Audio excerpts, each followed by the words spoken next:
அனைவருக்கும் வணக்கம் ஃப்ரெண்ட்ஸ். இந்த ஷார்ட்ஸில் 5 கேள்விகள் கேட்கப்படும். அதில் உங்கள் மார்க் எவ்வளோன்னு கமெண்டில் சொல்லுங்கள். வாங்க முதல் கேள்வி என்னங்கிறத பார்த்துடலாம். நிர்ணய சபையின் தற்காலிக தலைவராக சச்சிதானந்த சின்ஹாவை தேர்வு செய்ய பரிந்துரைத்தவர் யார்? அவங்க ஜே.பி. கிருபாலினி அவர்கள். ஜவஹர்லால் நேருவின் குறிக்கோள் தீர்மானம் எந்த தேதியில் நிர்ணய சபையால் ஏற்றுக்கொள்ளப்பட்டது? அது எந்த தேதி? ஜனவரி 22, 1947ஆம் ஆண்டு. பி.என். ராவ் தயாரித்த அரசியலமைப்பின் முதல் வரைவு எத்தனை சரத்துகளை கொண்டிருந்தது? அவர் தயாரித்த முதல் வரைவு 243 சரத்துகளை கொண்டிருந்தது.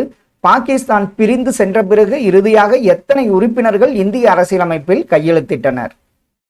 284 பேர்.